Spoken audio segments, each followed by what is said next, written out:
Hi, I am Sophie Gerard. In this module, we will be discussing the dematerialization process, popularly known as DMAT process, that is one of the most core functions of the depository department. So, what is dematerialization? It's a simple process of converting physical certificates into digital form. What are the benefits of dematerialization of shares? First, the risk associated with physical certificates like loss, theft, forgery, and damage are ruled out. Second, it minimizes the paperwork as it enables instant transfers through stock exchanges. Third, the risk of share certificate getting misplaced is eliminated. And fourth, corporate actions like bonus, split, etc. are credited directly into DMAT account. Now let's see what is the prerequisite for dematerialization. An investor intending to dematerialize his or her shares needs to have an account with a DP. What is a DP?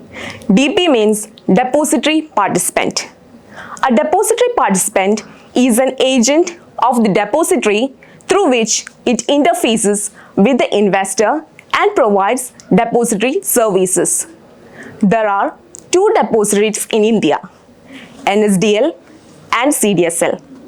What are the different types of securities that may be submitted for dematerialization? You can dematerialize equity shares, letter of confirmation, debentures, bonds, preference shares, warrant certificates, mutual funds, etc.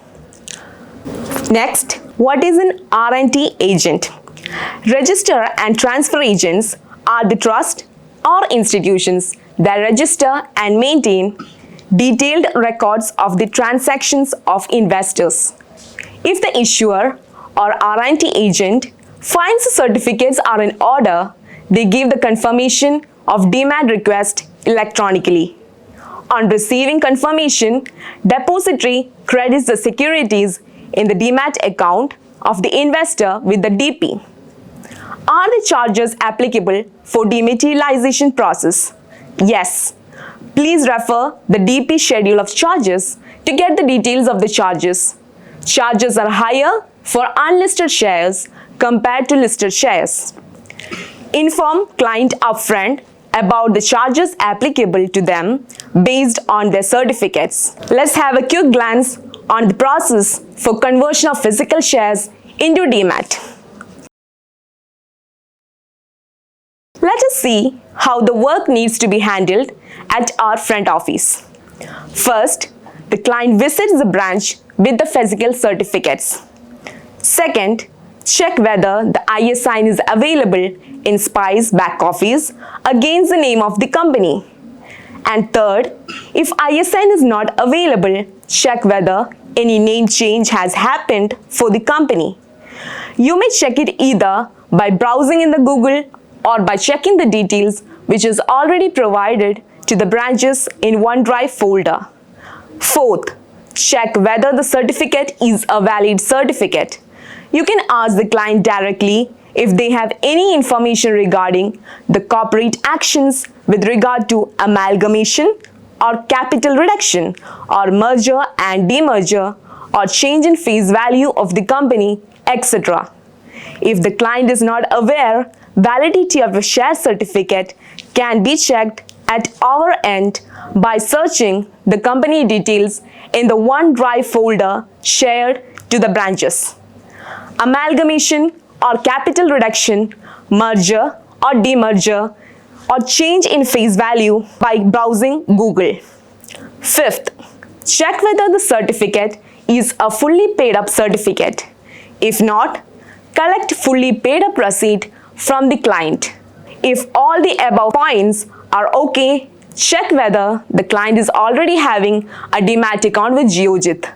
If not, ask the client to open a new DMAT account with NSDL or CDSL based on the depository where the ISIN of the share certificate is listed, and open the account if the client is already having a joint status account with us, and suppose if share certificate is in joint holding status, there is a change in holding pattern of DP account, use transposition form along with the demat request form.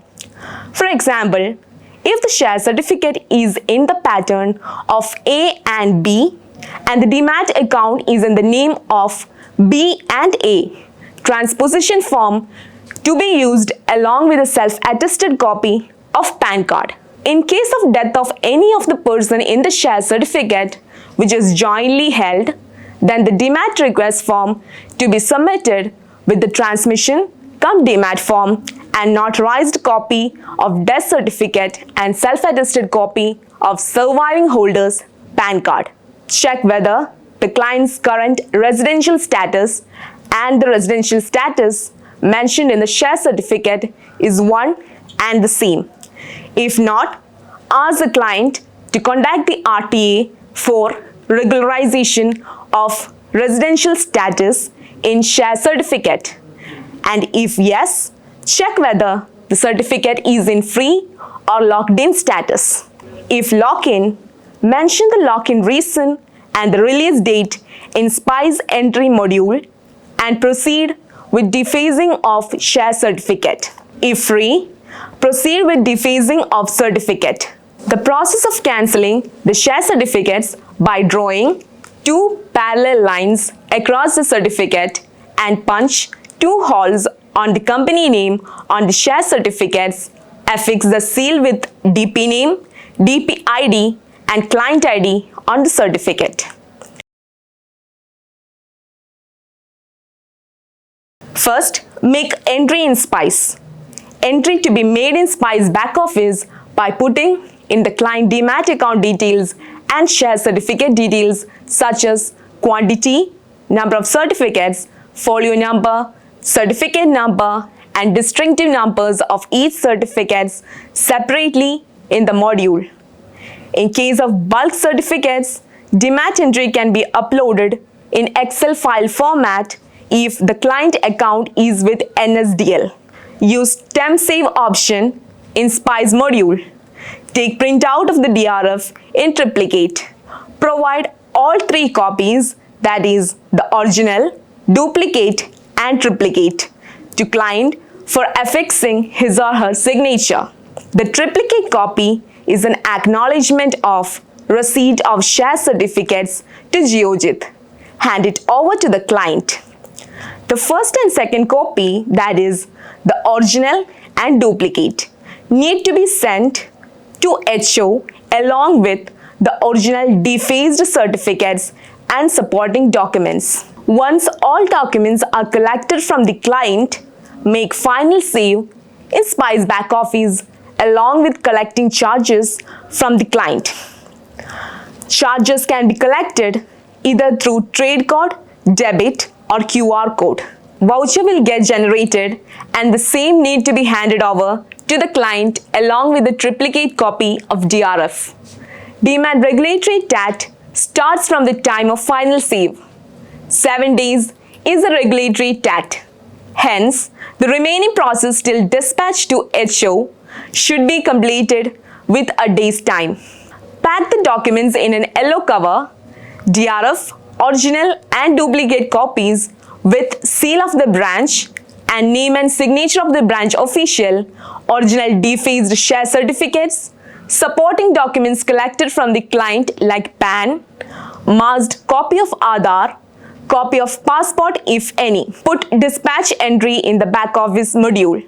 Make entry in DRF movement register. Dispatch the documents through speed post to HO, marking attention to demat processing desk.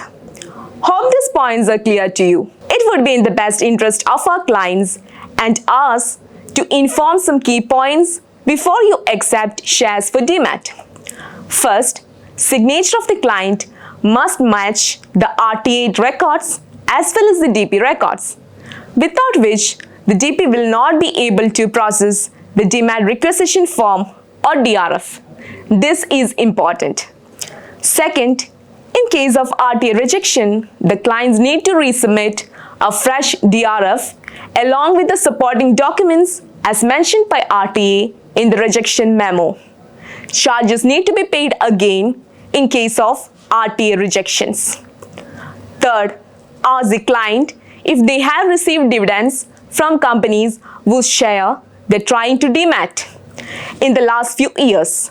In case they have not claimed or received dividend for a period of 7 years, the shares as well as the dividends will be transferred to Investor Education and Protection Fund, that is IEPF authority. In such cases, demat request can fail. Now, here is a copy of a physical share for your understanding. Folio number, certificate number, distinctive number, and number of shares are highlighted in the red columns. In cases where there was ownership transfer of physical certificates between people, the folio number and the shareholder name will be on the back side of the share certificate. Now, we will look at the regulations and accepted turnaround time, or TAT as we call it. When the share certificates are collected from the client, it is our responsibility to ensure that the share certificates are forwarded to RTA within 7 days of receipt of share certificate from the client. Hence, do not delay. The depository may impose a penalty on the depository participant to the extent indicated for non-compliance as prescribed below. The rate of penalty be Rs 500 per account. Please also note that if a copy of Aadhaar is collected from any client, the first 8 digits should be masked. DRF movement register need to be maintained at the branches. DRF movement register is the most important proof to be maintained at a branch office for tracking the movement of share certificates.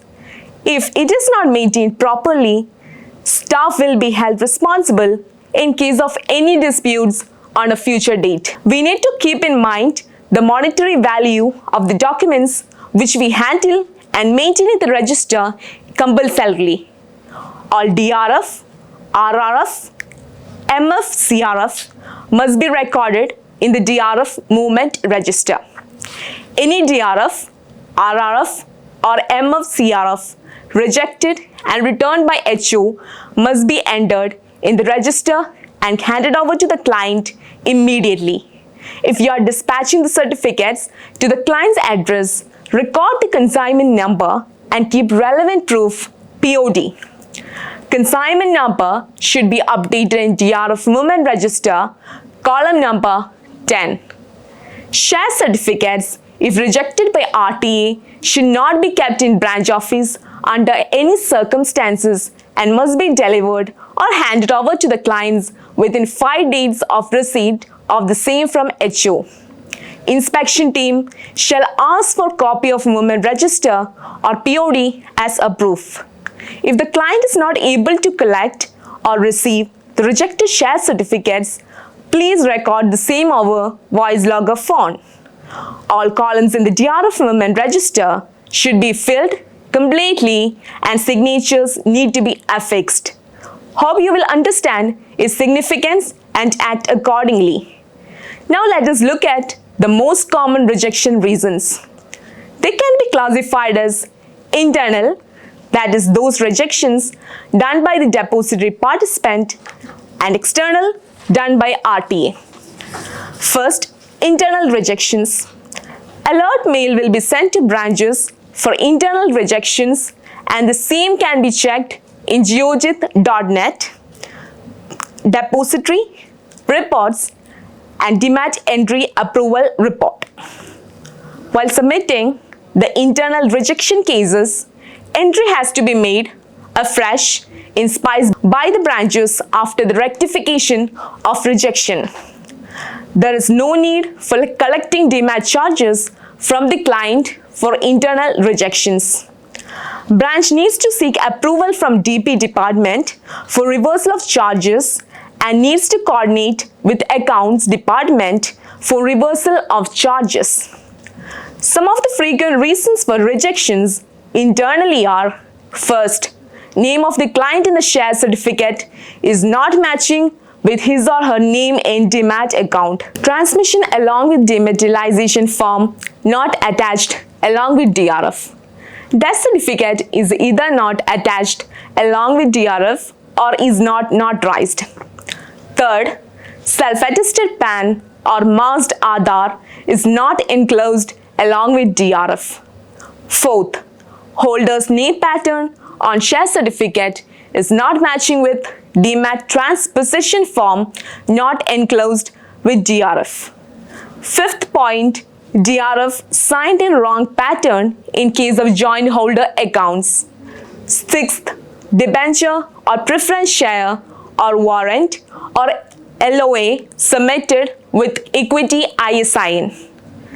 Seventh, old or invalid certificates submitted for Demat. Eighth, RTA requirements not fully complied.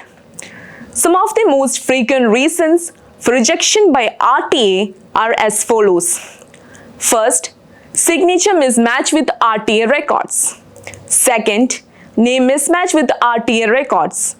Third, address mismatch with RTA records. Fourth, incomplete ISR2 form.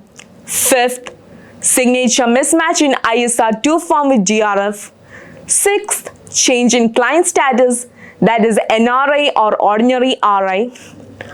Seventh, stop transfer due to court order or other reasons. Or eighth, shares transferred to IEPF authority. Let's see how to do the follow-up of such cases. Mailer regarding RTA rejection shall be sent to client and branch as and when the rejection happens. It may take a couple of weeks to get back the rejected documents from RTA. On receipt, DP will dispatch the documents to the branch and an alert mail will be sent to the client and branch at the time of dispatching of RTA rejected documents from the DP. On receipt of RTA rejected DRF, dispatch intimation mail from the DP, branch should keep a track on the same and ensure the same is received and returned to client for rectification. In case of any delay noticed, the branch should coordinate with DP regarding the consignment.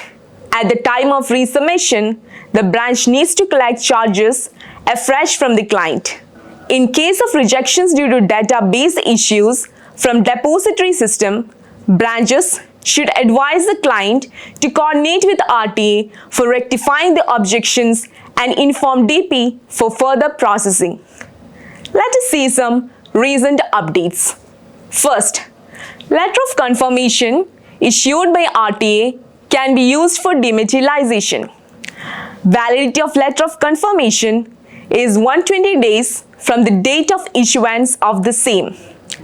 If the validity of the letter of confirmation is near to expiry, then the RTA confirmation mail or letter is required for processing the DRF. For details on mergers, amalgamations, and company name changes, refer circular. If you face any problems here, do follow the escalation metrics. Thank you. Hope this video was useful and informative to you all.